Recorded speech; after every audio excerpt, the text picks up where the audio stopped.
اور اس کے ساتھ پھر خرافات یہ جو شامل ہو چکی ہیں، اس نے معاشرے کو پیس کے رکھ دیا. جو مزارات پہ ہو رہا ہے ہم ڈٹ کے اس کا انکار کرتے ہیں. اللہ کے علاوہ کسی کے سامنے سجدہ جائز نہیں ہے.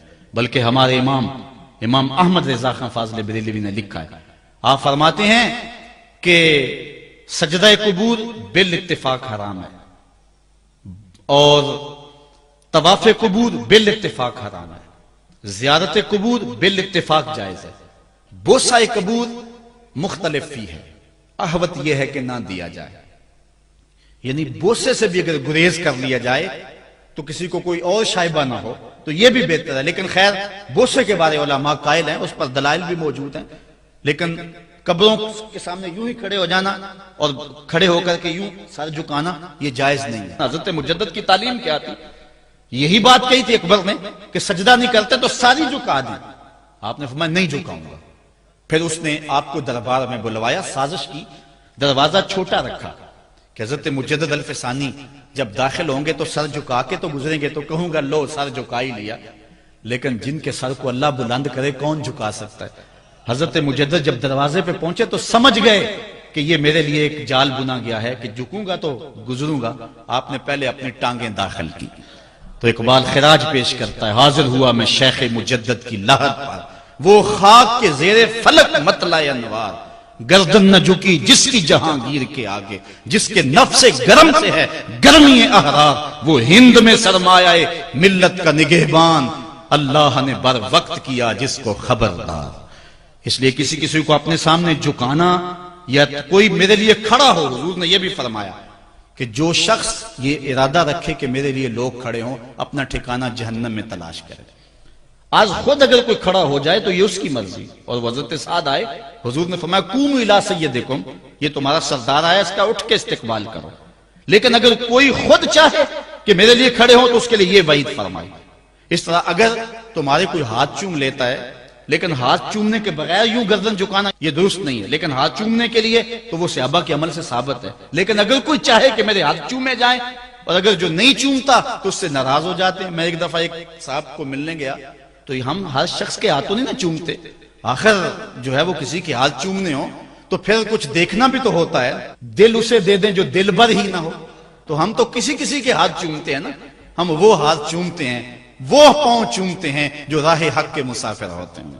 ہم ان ہاتھوں کو بوسہ دیتے ہیں اور اگر ہماری آنکھوں کی پلکوں کے ساتھ لگ جائیں تو اعزاز سمجھتے ہیں. تو خیر میں نے مصافحہ کیا تو ناراض ہو گئے، انہوں نے پکڑ کے میرے ہاتھ چوم لیے، کہنے لگے لو کیا بگڑا ہے میرا. میں نے کہا کہ ٹھیک ہے تمہارا کچھ نہیں بگڑا لیکن میرا بھی کیا بگڑا اگر نہیں چومے تو یہ عجیب سی کہانی ہے. ناراض ہو جاتے ہیں. ایک بت خانے بنے ہوئے ہیں، لوگ آئے ہمیں خدا ملاؤ، تم نے اپنی پوجا شروع کروا دی. لوگ آئے کہ خدا کا نام جپا جائے اور تم صرف اپنی ہی خوشامد چاہتے ہو، ہر وقت تمہارا ہی ذکر ہو. میں کتنے آراس کو جانتا ہوں جہاں اللہ رسول کا ذکر نہیں ہوتا، پیر کا ہی ذکر ہوتا ہے، کرامتیں بیان ہوتی ہیں. اور پھر آج کل جھوٹی کرامتوں کا ایک کاروبار چلا ہوا ہے. عجیب رنگ ڈھنگ ہے، عجیب بات ہے. خوابیں گھڑی جا رہی ہیں، کرامتیں گھڑی جا رہی ہیں. میرے پاس بھی کئی لوگ آئے خوابیں لے کر، جی یہ ہم نے دیکھا ہے. میں نے کہا تم نے دیکھا ہوگا، میں نے نہیں دیکھا ہے. لوگ بڑے مفاد پرست ہیں، بڑے بڑے رنگوں میں آتے ہیں. ایک بندہ میرے پاس ایک دفعہ آیا کہ جی میرے پاس 12 موئے مبارک ہے، میں 2 آپ کو دینا چاہتا ہوں. میں نے کہا تو لوٹ سیل لگائی ہوئی ہے، موئے مبارک کوئی تماشا ہے؟ جہاں سے مرضی کو بال اٹھا کے کہہ دیتا ہے یہ حضور کا موئے مبارک ہے، یہ کوئی تماشا ہے؟ اگر کوئی ہے اور کثرت سے دنیا پر موجود ہیں وہ تو برکت والی بات ہے. لیکن آج ہر لئی میں رازدار دین شدے والی بات ہے اور ہر شخص جو مرضی دعویٰ. ایک بندے نے ایک دن مجھے رات کو فون کیا، جناب کہاں ہیں؟ میں نے کہا گھر میں ہوں. کہنے ذرا باہر نکل کے دیکھو. میں نے کہا کیا ہے؟ کہا جی آسمان کی طرف دیکھو. میں نے کہا ہوا کیا ہے؟ کہنے لگا چاند کے اندر حضور کی تصویر ہے. میں نے کہا تو پاگل ہے؟ لوگوں نے زندگیاں گزار دی اور زیارت نہ ہوئی اور تو جو ہے لوٹ سے لگا دی ہوئی ہے کہ چاند کے اندر تصویر لگا دی. میں نے کہا کمال ہے، کوئی بات کرنے والی ہے تیری. ہمارے ہاں ذوف الاعتقادی اتنی پھیل گئی ہے کہ جو بات کرے لوگ پیچھے دوڑ پڑتے ہیں. کئی ایسے واقعات ہوئے ہیں، کوئی کہتا ہے میرے گھر میں حضور کے قدم لگے ہیں، کوئی کچھ بول رہا ہے، کوئی کچھ بول رہا ہے. یہ لوگ اللہ سے ڈرتے نہیں ہیں، خوف نہیں کرتے. جھوٹی خوابیں، جھوٹی کرامتیں اگر سچی ہیں تو میں ان کا انکار نہیں کرتا، لیکن اس وقت معاشرے کے اندر جو کچھ ہو رہا ہے میں اس کی نشاندہی کر رہا ہوں. اپنے بھی خفا مجھ سے ہیں، بیگانے بھی ناخوش.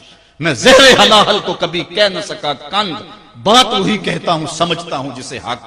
نئے ابلۂ مسجد ہوں، نئے تہذیب کا فرزند. میں کہتا ہوں اگر جھوٹوں کے پیچھے چلو گے رسول اللہ ناراض ہو جائیں گے تم سے. یہ جرت کیوں کرتے ہو؟ یہ ہمت کیوں کرتے ہو؟ کیوں جھوٹے دعوے کرتے ہو؟ سچ بولو، تمہارے پیچھے کوئی لگے یا نہ لگے اس کی پرواہ نہیں ہے۔ یا ایھا الذین آمنوا اتقوا اللہ وقولوا قولا سدیدا، اللہ فرماتا ہے ایمان والو سیدھی سیدھی بات کرو، پھر کیا ہوگا؟ یصلح لکم اعمالکم ویغفر لکم ذنوبکم، وہ تمہارے اعمال بھی ٹھیک کر دے گا، تمہارے بخشش بھی فرما دے گا۔ نہ لوگ اکٹھے ہوں، نہ مجمع بنے، نہ حلقہ بنے، یار یہاں تو 72 ہوں تو وہ بھی قبول ہے۔ یہاں مقدار نہیں دیکھی جاتی، یہاں معیار دیکھا جاتا ہے، سر نہیں گنے جاتے، دل گنے جاتے ہیں۔ یہاں یہ دیکھتے ہیں، مت لوگوں کو جو ہے وہ کھلونے دے کے بہلاؤ اور لوگوں کی عقیدتوں کو لوٹو اور لوگوں کے ساتھ ظلم کرو، زیادتی کرو، اپنی آخرت بھی کالی کرو اور لوگوں کی آخرت بھی کالی کرو۔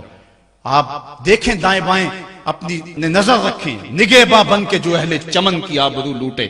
چمن والو عقیدت چھوڑ دو ایسے نگہباں کی، کوئی حق کا مسافر تلاش کرو، چاہے اس کے کپڑے پھٹے ہوئے ہوں، کرامت اس کی نہ ہو ساری زندگی کے اندر، لیکن محمد عربی کی غلامی تو ہو نا۔ حضرت شاہ نقشبند بخاری سے کسی نے پوچھا حضور آپ کی کوئی کرامت؟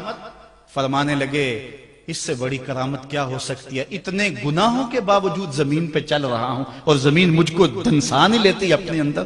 ہمارے بزرگوں کی تو کہانیاں یہ تھیں، اور آج تھوک کے حساب سے کرامتیں دی جا رہی ہیں۔ آج کے پیروں کی اتنی کرامتیں، غوث پاک کی بھی اتنی کرامتیں بیان نہیں ہوتی جن کی ان کی کرامتیں بیان ہو رہی ہیں، دڑا دڑ کرامتیں بیان کر رہے ہیں۔ ایک بندے کے یہاں بچہ پیدا ہوا اور اس نے یہ شور کر دیا کہ یہ رمضان کے دنوں میں دودھ نہیں پیتا، اس لیے کہ حضرت غوث پاک بھی نہیں پیتے تھے، وہ بھی پیدائشی غوث تھے اور یہ بھی پیدائشی غوث ہے، اور رمضان کے دنوں میں دودھ نہیں پیتا۔ اچھا کوئی 2-4 ماہ گزرے تو اس غوث کی ماں کو طلاق دے کے نئی عورت سے شادی کر لی۔ میں نے کہا کم از کم اتنا تو خیال رکھتے، جس نے غوث جنم دیا ہے اس کو تو عزت سے گھر سے رکھتے۔ تو یہ کیا تماشے ہیں؟ کیا لوگ بے وقوف ہیں؟ اب لوگ سمجھنے لگے ہیں، لوگ جو ہے وہ ان وجہ سے پھر دور دین سے ہوتے ہیں، نقصان یہ ہوتا ہے۔ لیکن میں آپ کو کہتا ہوں دنیا سے حق ناپید نہیں ہوا۔ اگر مداری گر موجود ہیں، ڈاکو لٹیرے اور چور موجود ہیں، تو حق کا ڈنڈورا دینے والے بھی اس دھرتی پہ بستے ہیں۔ ہمارا رویہ یہ ہے کہ ہم کسی ایک شخص سے بدزن ہو جاتے ہیں تو پورے طبقے سے بدزن ہو جاتے ہیں۔ کئی بندوں کو میں سنا جو میں دیکھا ہوا ہے پیروں کو، اور تو نے دیکھے ہوئے ہی نہیں ہے، جن کو مل کر زندگی سے عشق ہو جائے وہ لوگ شاید آپ نے دیکھے نہ ہو، مگر ایسے بھی ایسے لوگ بھی ہیں کہ جن کو دیکھ کر کے زندگی گزارنے کا ڈھب آ جاتا ہے، سلیقہ اور طریقہ آ جاتا ہے۔ ان لوگوں کی تلاش کرو۔ اگر ایک دکان سے کپڑا صحیح نہ ملے، سودا صحیح نہ ملے، تو آپ جو ہے کیا کھانا پینا چھوڑ دیتے ہیں؟ آپ کو پتا پورے شہر سے مٹھائی کہاں سے اچھی ملتی ہے، آپ کو پتا پورے شہر سے کپڑا کہاں سے اچھا ملتا ہے، آپ کو پتا پورے شہر میں جو ہے وہ فلاں چیز اچھی کہاں سے ملتی ہے۔ دین بھی ڈھونڈو کہاں سے خالص ملتا ہے اور کہاں سے نہ خالص ملتا، اس کے لیے محنت کرنی پڑے گی۔ جھولی میں یوں نہیں ڈال دیا جائے گا، اس کے لیے تمہیں جانا پڑے گا، کوشش کرنی پڑے گی۔ ہاں ایک سے دھوکہ کھاؤ گے، 2 سے کھاؤ گے، 3 سے کھاؤ گے، لیکن جو تم دھوکہ کھاؤ گے تم تو رب کے نام پہ کھاؤ گے نا۔ حضرت عمر رضی اللہ تعالیٰ عنہ کی عادت تھی، جو غلام لمبی نمازیں پڑھتا اس کو آزاد کر دیتے۔ غلاموں کو سمجھ آ گئی، لمبی نمازیں پڑھنی شروع کر دی، آپ آزاد کر دیتے۔ کسی نے کہا عمر تم تو بھولے آدمی ہو، یہ نمازیں اللہ کے لیے نہیں پڑھتے، یہ آزادی کے لیے پڑھتے ہیں۔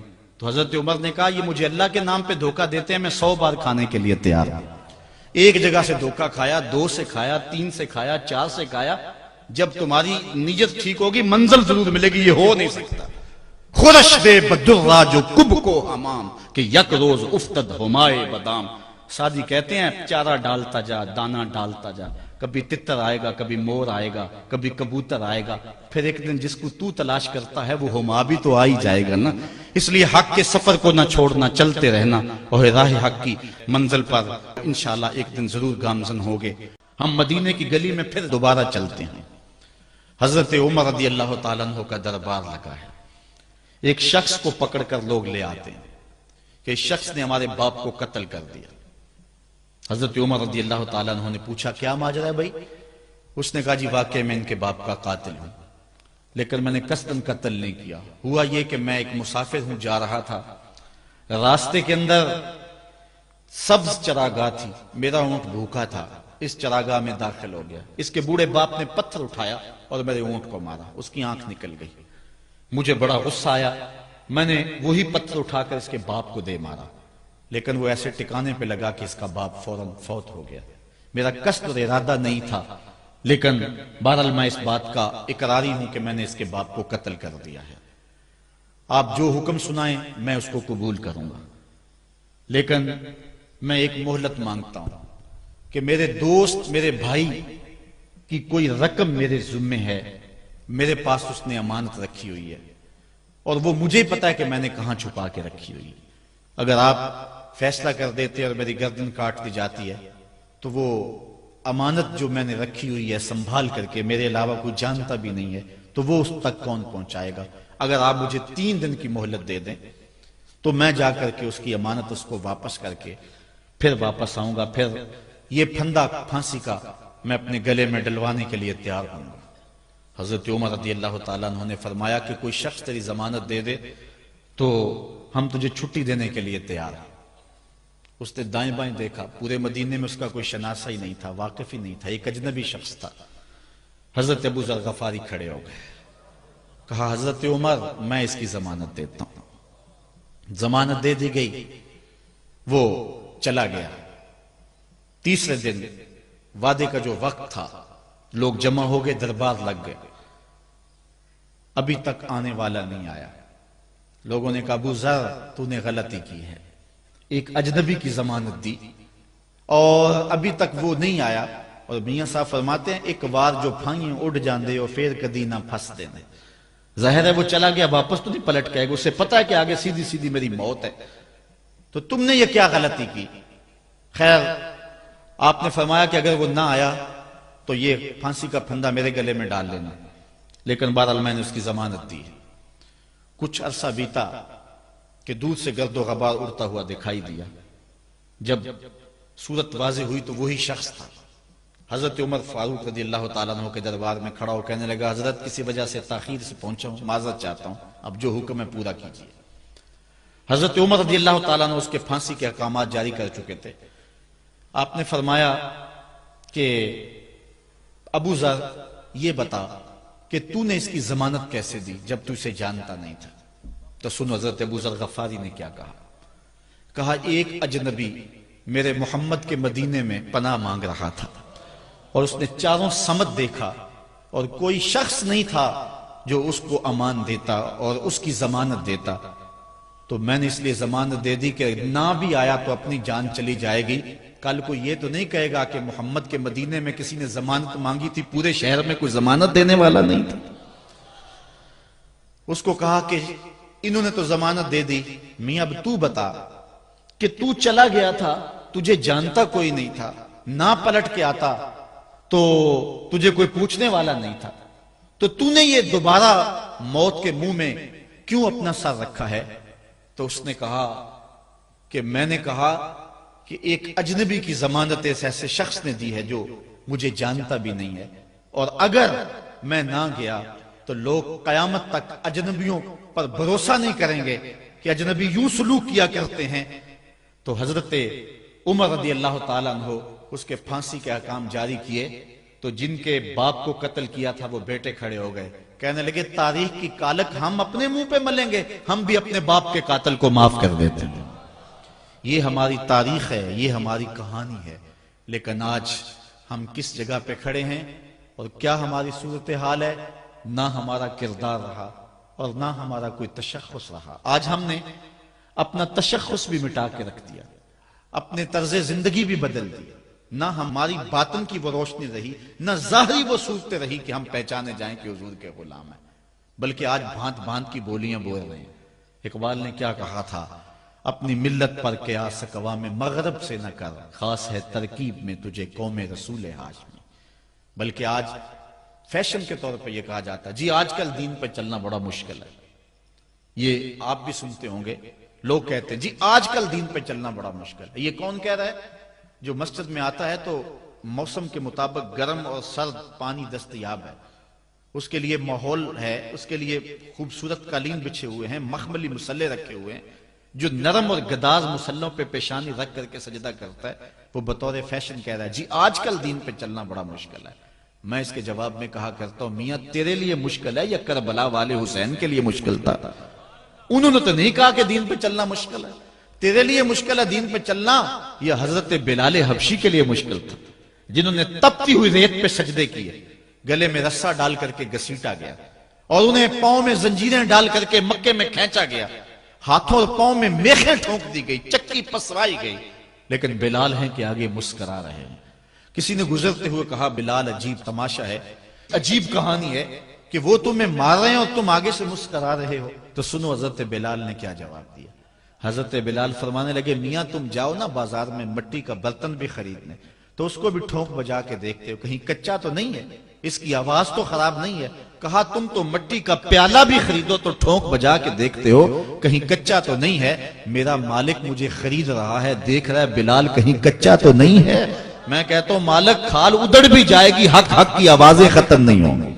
زخم پہ زخم کھا کے جی خون جگر کے گھونٹ پی، آہ نہ کر لبوں کو سی یہ عشق ہے دل لگی نہیں.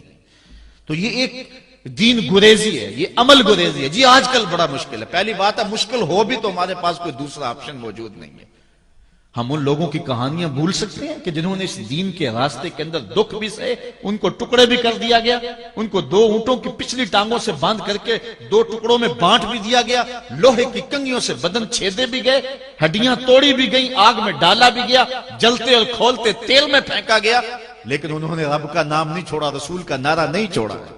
اور آج ہم کہتے ہیں جی بڑا مشکل ہے آج کل دین پہ چلنا، اور یہ مولویوں نے مشکل بنائی ہوئی. یار دین اتنا بھی مشکل نہیں ہے، یہ کوئی بات نہیں ہے. ہم سر سے لے کر پاؤں تک اسلام میں داخل ہوں، یہ ہمارے رب کا ہم سے یہ تقاضا ہے. یا ایھا الذین آمنوا ادخلوا فی السلم کافہ، اے ایمان والو دین میں پورے پورے داخل ہو جا، پورے پورے داخل ہو جا. تمہاری وضاحت، انداز زندگی، طرز معاشرت یہ بتائے کہ تم حضور کے غلام ہو.